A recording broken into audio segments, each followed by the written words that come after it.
नमस्कार, मैं रुचि भाग्य जी एस्ट्रो में आप सभी दर्शकों का बहुत बहुत स्वागत करती हूँ।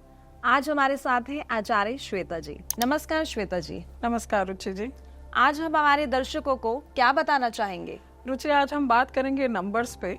1 से 9 नंबर के बच्चे कैसे होते हैं और उनका स्वभाव कैसे होता है। श्वेता जी, हमारे दर्शकों को ये बताइए कि नंबर 1 के बच्चे कैसे होते हैं और उनका नेचर कैसा होता है। हाँ रुचि, आज हम बात करते हैं नंबर 1 के बच्चों की। नंबर 1 जो है वो सूर्य को डिनोट करता है। तो ऐसे बच्चों में लीडरशिप क्वालिटीज बहुत होती है। जहाँ जाते हैं वहाँ अपनी एक पहचान बना लेते हैं। बहुत एडवेंचरस होते हैं, किसी भी काम को करने से पहले सोचते नहीं है। थोड़े जिद्दी होते हैं और थोड़े आर्गुमेंटेटिव भी होते हैं। कभी कभी किसी बात को लेके आर्गुमेंट्स भी करते हैं। तो पेरेंट्स ऐसे बच्चों को डील कैसे करें? पेरेंट्स को ऐसे बच्चों को डील करने के लिए ऐसे बच्चों के लिए थोड़ा सॉफ्ट होके बात करनी पड़ेगी। आप उनको हर बात गुस्से से नहीं समझा सकते। आप उनके साथ बहुत प्यार से बात करिए। ये नहीं कि उनके स्कूल से अगर कोई कंप्लेंट आई या किसी ने कोई शिकायत कर दी तो आप बच्चे को पहले बैठा के प्यार से उसे समझाइए या पूछिए कि क्या बात है, फिर आप उससे बात करिए। फिर उसको फेवर में लीजिए अपने कि भाई क्या बात है और उसे समझाएं। गुस्से से ऐसे बच्चों को आप डील नहीं कर सकते। श्वेता जी, अभी आपने जैसे बताया कि बच्चों को बहुत अच्छे तरीके से और सॉफ्टली बिहेव करना चाहिए, तो ऐसे तो बच्चे बिगड़ जाएंगे।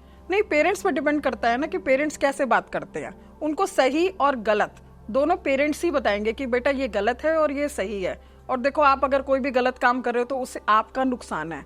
तो ऐसा नहीं है कि बच्चे नहीं समझेंगे, वो समझेंगे, लेकिन पेरेंट्स को थोड़ा सॉफ्ट होके, ये नहीं कि आप गुस्सा कर रहे हो, मारपीट कर रहे हो, तो ऐसे बच्चों के साथ वो नहीं करना है। आपको थोड़ा सॉफ्टली आपने उन बच्चों के साथ बात करनी है। आइए अब जानते हैं कि 2 नंबर के बच्चों का नेचर कैसा होता है। श्वेता जी, प्लीज हमारे दर्शकों को बताइए। 2 नंबर जो है वो चंद्रमा को डिनोट करता है। ऐसे बच्चे जो हैं वो बहुत सेंटिमेंटल होते हैं, इमोशनली बहुत हाई होते हैं। ऐसे बच्चे जो हैं वो थोड़े शर्मीले स्वभाव के होते हैं, क्योंकि वो लोगों के बीच में घुलते मिलते कम हैं।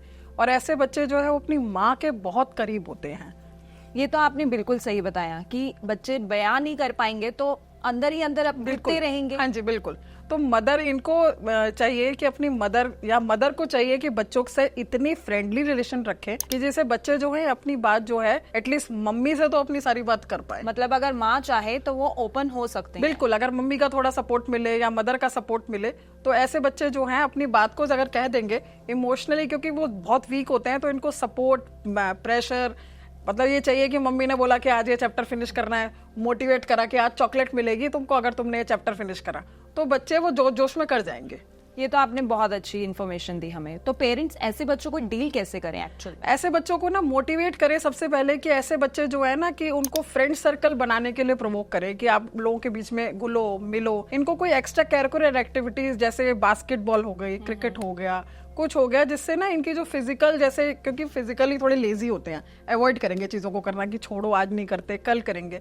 तो थोड़ा सा अगर इन्हें पुश करा जाए ना तो ये फिजिकली थोड़ी एक्टिव हो जाए तो ये बहुत सारी चीजों पे ओवरकम कर सकते हैं। मतलब आपका कहने का मतलब है कि इसमें मदर जो है वो मेन रोल हाँ, करे। 2 नंबर वालों के लिए मदर का साथ बहुत जरूरी है। चलिए अब जानते हैं कि 3 नंबर वाले बच्चों का नेचर कैसा होता है। बताइए श्वेता जी। 3 नंबर जो है वो गुरु को डिनोट करता है। ऐसे जो बच्चे हैं वो ओवर इंटेलिजेंट होते हैं। मतलब अगर आप इनको कोई भी टॉपिक दे दो जो इनके, जैसे अगर 5th क्लास का बच्चा है, सपोज आपने 6th क्लास की कोई पढ़ाई की बात करी, तो वो कहीं ना कहीं से सर्च करके कुछ करके डाटा इकट्ठा करके वो आपको बता देगा कि ये देखो आजकल सोशल मीडिया का जमाना है, इंटरनेट का जमाना है, तो बच्चों को टाइम नहीं लगता इन्फॉर्मेशन कलेक्ट करने में। तो वो ना उसको एक भूख, आप कहते हो ना, पढ़ने की ललक हो गई, इच्छाएं, मतलब कि मैं ये जान लूं वो कर लूं। ऐसे बच्चे ना हमेशा आपको क्लास में एक्टिव मिलेंगे कि सबसे पहले मैडम मैं बताऊं, चाहे उनके नंबर आए हो चाहे ना आए, लेकिन वो क्लास में आपको एक्टिव मिलेंगे। नंबर्स के ऐसे बच्चों को ना नंबर से नहीं जज करना चाहिए कि आपके 100 में से 90 आए ना तभी आप अच्छा करोगे।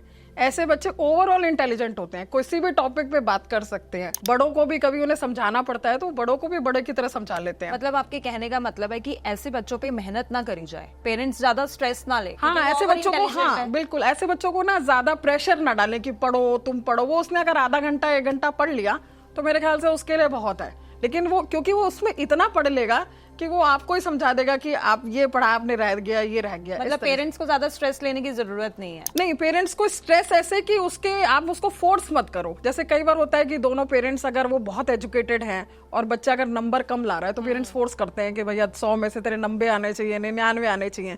तो उनको आप फोर्स मत करो, उनको एक्सप्लोर करने दो। ओके। और जितना आप उनको खुल के एक्सप्लोर करने दोगे उतना ही वो बच्चा अच्छा करेगा।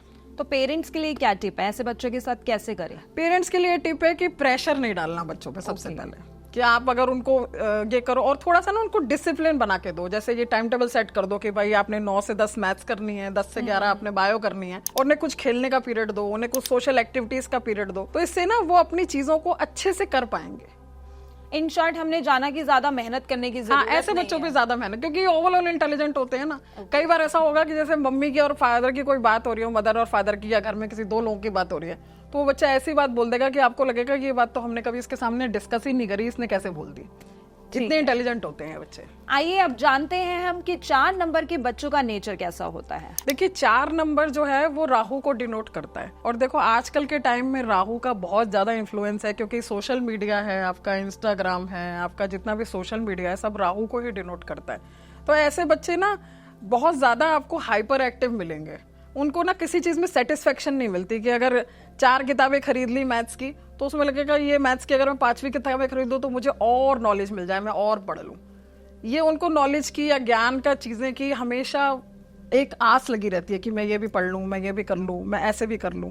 इस तरह के बच्चे होते हैं। तो पेरेंट्स को कैसे ट्रीट करना चाहिए ऐसे बच्चों के? पेरेंट्स को सबसे पहले इनकी जो सोशल मीडिया की एक्टिविटीज उसको कंट्रोल करना पड़ेगा। उनको आपको कहीं ना ऐसे बच्चों को आपको डिसिप्लिन में लाना पड़ेगा।